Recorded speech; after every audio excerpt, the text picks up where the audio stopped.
क्या पूछा? प्रश्न क्या है कि स्वपर प्रकाशक स्वभाव है मेरा तो। आत्मा का स्वभाव तो स्वपर प्रकाशक है। हाँ तो सम्यक दृष्टि हाँ जीव को स्वानुभूति के काल में पर जानने में आता है या नहीं आता है? हाँ हम्म। समाधान। स्वानुभूति के काल में उपयोग बाहर नहीं है, इसलिए पर गे ज्ञात नहीं होते। ये छद्मस्त की बात है। हाँ अच्छा। छद्मस्त की बात है ना ये। हम्म। अपना उपयोग अंतर में है, अपना मतलब छद्मस्त का, हम्म। और उसमें अनंत गुणों की पर्याय जानने में आती हैं, इसलिए वहाँ भी स्वपर प्रकाशकपना मौजूद रहता है, उसका नाश नहीं होता। सम्यक दर्शन स्वानुभूति की पर्याय प्रकट होती है, उस समय स्वयं आनंद गुण का वेदन करता है सम्यक दर्शन, है ना। अपने अनंत गुण भी वेदन में आते हैं, इसलिए स्वयं अपने को जानता है और दूसरे गुण पर्यायों को भी जानता है, इसलिए स्वपर प्रकाशकपना है। जानता है से मतलब ये है कि वो हाँ ज्ञान में रहते हैं, लेकिन दृष्टि उन पे नहीं है। हाँ दृष्टि का विषय तो हाँ एकमात्र हाँ गायक भगवान हाँ आत्मा ही है, ध्रुव ही है। हाँ। स्वानुभूति के काल में स्वयं को अर्थात ज्ञान स्वयं अपने को जानता है। अब यहाँ जो अनंत गुण जानने में आते हैं, अनंत गुण से मतलब वहाँ अनंत गुण जानने में आते हैं, वो नहीं कि एक दर्शन गुण जानने में आ रहा है, श्रद्धा गुण जानने में आ रहा है, चारित्र गुण जानने में आ रहा है, सुख गुण जानने में आ रहा है। माने ये कि पूरा एक अखंड द्रव्य जानने में आ रहा है, और उन्हीं में ये अनंत गुण निहित हो गए ना। हाँ। तो एक द्रव्य जानने में आ रहा है, क्योंकि गुण कोई द्रव्य से अलग तो है नहीं। गुणों तो का समूह द्रव्य है। हाँ, तो एक द्रव्य जब जानने में आ रहा है, अखंड द्रव्य जानने में आ रहा है, तो ये कहा जाता है कि अनंत गुण भी जानने में आ रहे हैं। लेकिन छद्मस्त के ज्ञान की सामर्थ्य इतनी है ही नहीं कि वो अनंत गुणों को जान ले, और अगर एक गुण जानने में आए तो अनुभूति नहीं रहेगी। हाँ, भेद हो जाएंगे उसमें, भेद हो जाएगा। और आगे स्वानुभूति के काल में स्वयं को अर्थात ज्ञान स्वयं अपने को जानता है, और पर अर्थात बाहरी ज्ञेय को नहीं जानता, किंतु स्वयं अंतर में ज्ञान ज्ञेय ज्ञाता रूप ऐसे अपने को अभेद रूप से जानता है। हाँ, अभी ये बात आ गई ना, अभेद रूप से जानता है। ऐसा नहीं कि मैं ज्ञाता और ज्ञान अलग और ज्ञेय अलग, नहीं, मैं ही ज्ञाता, मैं ही ज्ञेय, मैं ही ज्ञान। तो अब उसमें भी ये तीन तो हमने कहने की अपेक्षा ये तीन भेद किए हैं, लेकिन वहां पर वो मात्र एक ही होता है, अपना स्वयं, और ये विकल्प भी नहीं होता कि कौन जानने वाला और कौन जानने में आने वाला है ना। तो ऐसे ज्ञान ज्ञेय ज्ञाता स्वरूप ऐसे अपने को अभेद रूप से जानता है, अपनी अनंत पर्यायों को जानता है, और अनंत पर्यायों के नाम नहीं आते, वही बताइए ना। हाँ, अभी ऊपर ही है, किंतु स्वयं अंतर में ज्ञान ज्ञेय ज्ञाता स्वरूप ऐसे अपने को अभेद रूप से जानता है, अपनी अनंत पर्यायों को जानता है। उन अनंत पर्यायों के नाम नहीं आते, परंतु अपने को अनंत पर्यायों का वेदन होता है, उसमें उसे जानता है। आत्मा चैतन्य चमत्कार स्वरूप है, वह अनंत पर्यायों का वेदन होता है। माने वही आ गई ना बात कि भाई पर्यायों का वेदन तो वही, मतलब अगर जानने की बात करें कि वो ज्ञान में आ रही हैं, तो वो ज्ञान में नहीं आ रही, ज्ञान में तो अखंड द्रव्य आ रहा है ना। लेकिन चूंकि वो द्रव्य और पर्याय और गुण ये तीनों कोई भेद तो है नहीं, अलग अलग करके तो है नहीं, तो अखंड द्रव्य जब जानने में आ रहा है तो उनके गुण अनंत गुण जानने में आ रहे हैं, अनंत गुण जानने में आ रहे हैं, तो अनंत उनकी जो अनंत पर्याय उछलती हुई पर्याय है वो भी जानने में आ रही हैं। अपने अनंत पर्यायों को जानता है। उन अनंत पर्यायों के नाम नहीं आते, परंतु अपने को अनंत पर्यायों का वेदन होता है, उसे जानता है। आत्मा चैतन्य चमत्कार स्वरूप है, वह अपनी अनेक पर्यायों को जानता है, अनेक प्रकार की पर्यायों को जानता है। वह अनुभव के काल में पर प्रकाशकपना है, तथा उपयोग भार हो तब वह बाहरी जानकारी करता है, परंतु उसमें एकत्व नहीं होता। हाँ, जानकारी तो होती है, लेकिन उसमें अपनापन नहीं होता, एकत्व नहीं होता।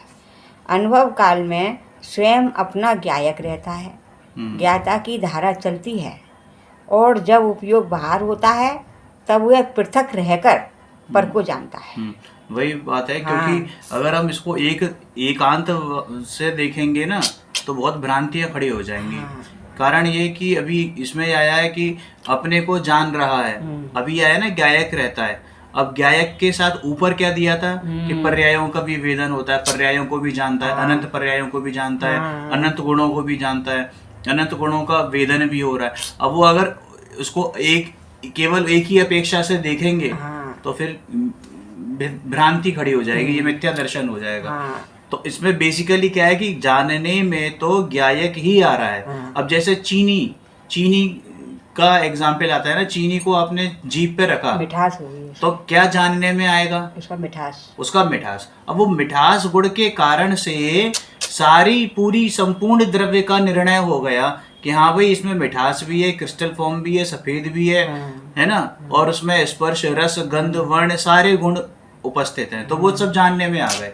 ठीक है ना। ऐसे ही ज्ञान में जब ज्ञायक जानने में आया तो उसमें सारे गुण विद्यमान हो गए, क्योंकि ज्ञान गुण में सारे गुण क्या हो गए? ज्ञान गुण मतलब एक तरीके से ज्ञान सभी को जानता है। उसमें तो जब द्रव्य को जाने लिया, इकट्ठे द्रव्य को जाने लिया तो सभी उसमें विद्यमान हो गए, और सभी गुण आ गए। और अनुभूति के काल में पर्याय ही जानती है, ज्ञान की पर्याय ही जानती है। किसको जानती है?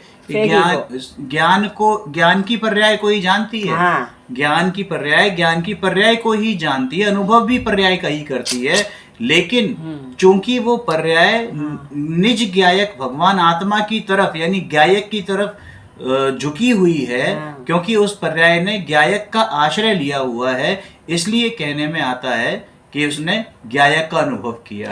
वास्तव में तो पर्याय का अनुभव होता है, लेकिन इसलिए क्योंकि वो पर्याय उसकी तरफ झुकी हुई है, ज्ञायक का अनुभव लिया, ज्ञायक का अनुभव कर रही है, ज्ञायक का आश्रय कर रही है, इसलिए वो ज्ञायक जानने में आता है, ऐसा ये अनुभव में आता है, ऐसा कहा जाता है।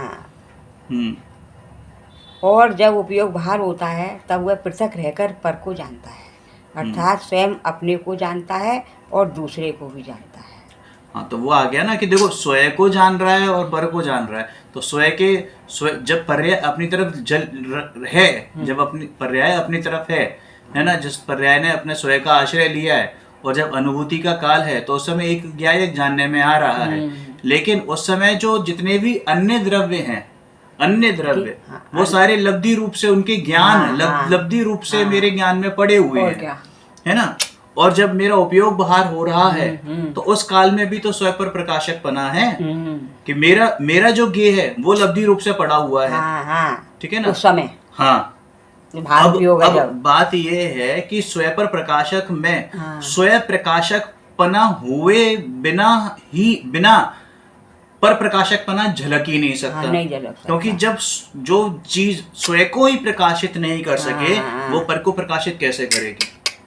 और पर को प्रकाशित करने का मतलब ये नहीं कि मैं जानने जा रहा हूँ इसलिए जानने में आ रहे हैं, नहीं। वो अपनी योग्यता से मेरे ज्ञान का विषय बन रहे हैं, और मेरा ज्ञान है इसलिए मैं उनको जान रहा हूँ।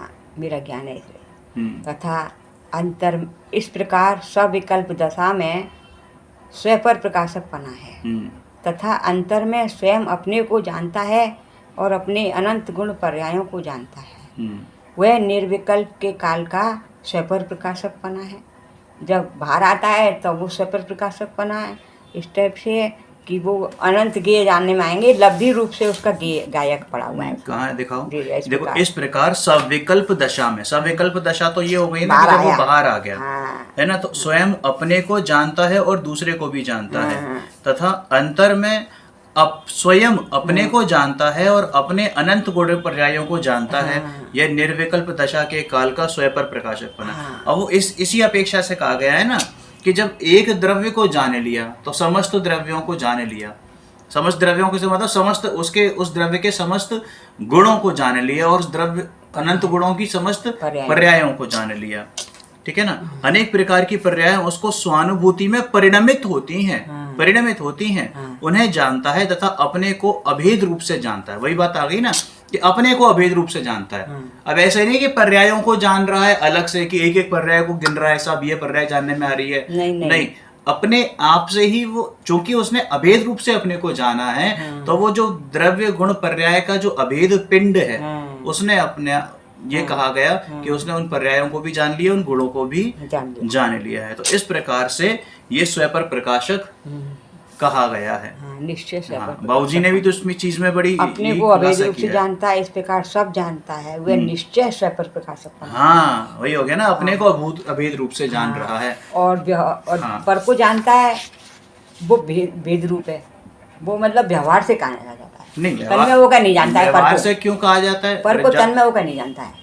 कौन नहीं जानता? छद्मस्त की बात नहीं हो रही, केवल ज्ञानी। केवल ज्ञानी की तो बात ही नहीं है। छद्मस्त की, अच्छा, तो छद्मस्त की जब बात है, तो छद्मस्त तन में होके क्यों नहीं जानता? बाहर आता है, जब बाहर जाएगा तो तन में होके भी तो आएगा, बिना तन में हुए तो थोड़ी जाने। दृष्टि की बात है, सम्यक दृष्टि की ही बात कर रहा हूँ मैं। लेकिन उसमें एकत्व नहीं करता है, एकत्व नहीं करता है, वो श्रद्धा का पक्ष अलग हो गया। लेकिन अगर ज्ञान की बात करें तो बाहर जान रहा है, लेकिन उसको ये मालूम है कि जानने के काल में भी, पर को जानने के काल में भी जो निज ज्ञायक है वो लब्धि रूप से पड़ा हुआ है ना, वो लब्धि रूप से पड़ा हुआ है। और वहीं अगर मिथ्या दृष्टि की बात करें, उसने अपने को तो जाना है, लेकिन उसने ये नहीं जाना कि ये ही मैं हूँ, यही मैं हूँ, तो वो लब्धि रूप से भी नहीं पड़ा हुआ है, वो लब्धि रूप से भी नहीं है। ज्ञानी के ज्ञान में तो निज ज्ञायक भगवान आत्मा लब्धि रूप से पड़ा हुआ है ना क्या? लेकिन जो अज्ञानी है, जिसने जाना तो है कि हाँ ये जानने वाला, लेकिन जानने वाला ही मैं हूँ, मतलब ये जो जान रहा है ये ही मैं हूँ, शब्दों में कहना नहीं, अंदर से भावासन नहीं हुआ, निर्णय नहीं हुआ, अनुभूति नहीं हुई, तो फिर वो लब्धि रूप में भी नहीं है, नहीं है, वो मात्र परिपर को। लेकिन उस काल में भी वो स्वपर प्रकाशक ही है, क्योंकि शक्ति है उसकी, वो क्योंकि सामर्थ्य तो है ना, मेरी सामर्थ्य तो है। अब दृष्टि तुम्हारी रोड पे नहीं जाए और सारे पदार्थों पे जाए तो गलती रोड की थोड़ी है, रोड की नहीं है। बस पर को जाने वे व्यवहार, अर्थात पर को नहीं जानता, उसका ऐसा अर्थ, वही आगे बात तुम कहते कि व्यवहार से जानता है, नहीं, पर को जाने वे व्यवहार अर्थात वह पर को नहीं जानता, ऐसा उसका अर्थ नहीं है। वो पर को जानने का नाम व्यवहार है, इसका ये है ही नहीं। निश्चय से भी वो पर को जानता है। निश्चय और व्यवहार ऐसे नहीं होते कि मैं पर को जान रहा हूं तो व्यवहार है और स्वयं को। आजकल ये भ्रांतियां बहुत चल रही हैं कि केवली भगवान जो है व्यवहार से तो पर को जानते हैं और निश्चय स्वयं को जानते हैं। अरे भाई, ऐसा कुछ निश्चय व्यवहार केवली भगवान में कहां से घटित हो जाएंगे? वो तो एक साथ जानते हैं। ज्ञान अगर व्यवहार की अपेक्षा से बात करेंगे तो फिर तो व्यवहार तो असत्यार्थ होता है। इसका मतलब केवल ज्ञान की कोई सामर्थ्य नहीं है। और क्या? केवल ज्ञान मात्र अपने को जानता है, पर को नहीं जानता, तो सारे ज्ञेय खत्म हो गए। और क्या? व्यवहार मतलब दूसरे को नहीं जानता और दूसरे को जानता है, वह कथन मात्र ऐसा नहीं है। पर को जानता है परंतु वह दूसरा बाहर का ज्ञेय है, इसलिए व्यवहार कहा जाता है। बाहर का ज्ञेय, अंतर ज्ञेय, निज ज्ञायक नहीं है। निज ज्ञायक नहीं है, इस अपेक्षा से कहा जाता है, निज ज्ञायक है ना। फिर क्या प्रश्न है कि विशेष शास्त्राभ्यास ना हो फिर भी आत्मा की प्राप्ति हो सकती है क्या? मतलब कि अगर हमने शास्त्र अभ्यास नहीं किया, कोई नहीं, तो कह रहे हैं भैया तुष्मास भिन्नम, है ना,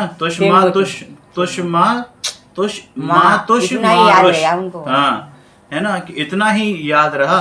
और वो भी भूल गए तो क्या रहा कि तुष्मास भिन्नम, कि दाल और छिलका अलग अलग है ना। तो वहां पर एक स्त्री दाल धो रही थी, वह छिलके यानी कि तुष और दाल यानी कि मांस को देखकर उन्हें लगा कि छिलका जुदा है और दाल जुदी है। तुरंत याद आ गया मेरे गुरु ने तो मुझे यही समझाया है कि आत्मा जुदा और शरीर जुदा, राग द्वेष आदि ये सब कैसे हैं? जुदा हैं। इस प्रकार मेरा स्वभाव निराला है, ऐसा प्रयोजन भूत ग्रहण कर लिया और अंतर में उतर गए। इसलिए अधिक शास्त्राभ्यास की आवश्यकता नहीं है। ज्ञान की अपने जो क्षयोक्षम बढ़ाने में लोग लगे हैं कि हम करणान योग भी कर लें और चरणान योग भी जान लें और वर्तमान योग की कहानियां भी समझ लें, कुछ होने जाने वाला नहीं है। एकमात्र अपने आत्मा की तरफ दृष्टि करनी है, ये भेद विज्ञान करना है कि ये स्वयं और पर, स्वयं कौन और पर कौन। है ना, अंतर की लगन, अंतर का पुरुषार्थ एवं रुचि की आवश्यकता है। यही बात है। नहीं नहीं, यही हो गया ना कि ऐसा प्रयोजन भूत ग्रहण कर लिया और अंतर में उतर गए, इसलिए अधिक शास्त्र अभ्यास की आवश्यकता नहीं है, परंतु अंतर की लगन, अंतर का पुरुषार्थ और रुचि की आवश्यकता है, वह यथार्थ समझे तो हो सकती है। और आत्मा का अस्तित्व ग्रहण करे तो हो सकती है कि आत्मा है और ये आत्मा मैं ही हूँ, ये ग्रहण करे। ऐसा ग्रहण करे। अंतर स्वरूप समझना जरूरी है। आत्मा पर से भिन्न है, वह मतलब मैं ज्ञायक हूँ, आनंद से भरपूर हूँ, महिमावंत हूँ, मैं कोई निराला ही तत्व हूँ। ऐसा अंतर से समझ में आए तो ही ये प्रतीति, ये क्या कहते हैं, आत्मा की प्राप्ति हो सकती है। अब उसने द्रवलिंगी जो हुआ तो उसको यही तो भूल गई कि जानने वाला तो जाना उसने, लेकिन मैं हूँ जानने वाला। कौन है जानने वाला? उसने अपनी पे दृष्टि नहीं, उसने रट तो लिया कि जान आत्मा जानने वाला है। तो हमारा भी नहीं है ना। अब जब उनको वो इतना भयंकर भयानक क्षेपशम लेके बैठे हुए हैं और एक बाल बराबर की भूल उनसे नहीं मिटी और हम अपना क्षेपशम बढ़ाने में लगे हुए हैं। उसने ये जाना कि आत्मा जानने वाला है, लेकिन ये नहीं जाना कि आत्मा जानने वाला है वो कौन है। आत्मा कौन है? आत्मा वो मैं ही हूँ। ये निर्णय नहीं किया, यही भूल रह गई उसके। जिनेंद्र देव ने पूर्णता की प्राप्ति कैसे की, गुरु किस प्रकार साधना कर रहे हैं, शास्त्रों में कैसी बातें आती हैं, समझाने वाले गुरु क्या कर रहे हैं, क्या मार्ग बतला रहे हैं, वह स्वयं ग्रहण करे। प्रयोजन भूत मूलभूत बात ग्रहण करे तो प्राप्ति हो सकती है। हाँ, विशेष शास्त्राभ्यास करे तभी प्राप्ति हो, ऐसी बात तो है नहीं। दिन रात लगन लगनी चाहिए। अगर तूने थोड़ा सा भी पढ़ा है, भले ही से एक लाइन पढ़े, लेकिन उसका अंतर में घोलन चलना चाहिए। 24 घंटे का काम है ये, पार्ट टाइम काम नहीं है। नहीं, सोते बैठते उठते बैठते खाते पीते सब प्रत्येक अवस्था में ये कार्य चलना चाहिए। बाहर की रुचि या रस हो या ना हो, देखो लिखा बाहर की रुचि या रस हो तो ये नहीं होता, परंतु आत्मा का रस होना चाहिए, उसकी महिमा आनी चाहिए। यह सब जो बाहरी है ना, वे अंतर में नीरस लगे, अर्थात अंतर में से उसका रस सब छूट जाए, उसकी महिमा छूट जाए तो आत्मा की प्राप्ति हो। एक ही की पे महिमा आएगी ना, या बाहर की तो एक अंदर की, दोनों की आएगी। दो नावों में पैर कभी, दो नावों में तो कभी भी डूबे गई। और बाहर की ही महिमा आती है, अंदर की महिमा जिस दिन आई, बाहर की महिमा खत्म हो जाएगी। वो करनी नहीं पड़ेगी, स्वयं छूट जाती है। महिमा का मतलब सम्य दर्शन हो गया ना। श्रद्धा ऐसा करती ही नहीं है कि उसमें स्वयं का भेद करे, वो तो एक तरफ लुढ़कती है, उसी को स्वयं मान लेती है। अब बाहर के परिगियों में स्वयं मान लेती है, ये अपने को स्वयं मान लेती है। या तो मिथ्या श्रद्धा होगी या तो फिर सम्यक श्रद्धा होगी, एक ही बात होगी। बीच का रास्ता नहीं है वहां पर, है ना। एक आत्मा का रस लगे तो दूसरी सारी महिमा छूट जाए, तथा अंतर से ऐसा लगे कि यह संसार महिमावंत नहीं है। अरे महिमावंत तो इकलौता मेरा भगवान आत्मा ही है, तभी आत्मा की प्राप्ति होती है। मूल प्रयोजन भूत आत्म स्वभाव को पहचाने, अर्थात मेरे द्रव्य गुण पर्याय क्या हैं, ऐसे मूल प्रयोजन भूत स्वरूप को समझे तो आत्म प्राप्ति हो। उसके पुरुषार्थ में कमी है, परंतु अंतर से सच्ची लगन लगे तो बारंबार पुरुषार्थ करे।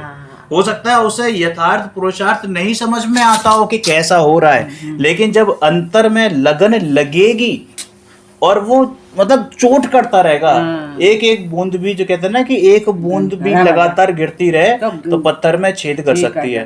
तो भले ही से हौला धीरा पुरुषार्थ हो, लेकिन लगातार वो चलना चाहिए, सम्यक दशा में होना चाहिए, सम्यक दशा में, सही डायरेक्शन में हो। है ना, ऐसे मूल प्रयोजन भूत स्वरूप को समझे तो आत्म प्राप्ति हो। उसके पुरुषार्थ में कमी है, परंतु अंतर से सच्ची लगन लगे तो बारंबार पुरुषार्थ करे, बारंबार पुरुषार्थ हो। रुचि अनुयायी वीर रे, जहाँ रुचि होती है वहीं पुरुषार्थ जागृत होता है, बारंबार पुरुषार्थ हुआ ही करे। यदि रुचि मंद पड़े तो बारंबार पुरुषार्थ करके उस रुचि को उग्र करे और बढ़ाए, और पुरुषार्थ और बढ़ाए। देखो, लगन तो अंतर से लगनी चाहिए, उसे फिर कहीं सुख नहीं भासना चाहिए। अंतर से आत्मा की लगन लगे, उसे कहीं भी चैन नहीं पड़ता है। मुमुक्षु का प्रश्न है, लगन तो खूब लगी है, पुरुषार्थ नहीं, लेकिन पुरुषार्थ नहीं हो पड़ता। नहीं होता है। देखो, लगन लगे और पुरुषार्थ ना उमड़े, ऐसा हो ही नहीं सकता, क्योंकि पुरुषार्थ ना उमड़े और तो इसका मतलब ये कि लगन लगी नहीं है। हाँ, प्यास लगी, भीतर से प्यास लगी हो तो वह पानी ढूंढने का प्रयास किए बिना रहेगा ही नहीं। लेकिन जब प्यास ही नहीं लगी है तो भैया वो पानी क्यों ढूंढेगा। लगन लगे तो पुरुषार्थ होए, और तब मार्ग बिना मिले बिना रहता नहीं है।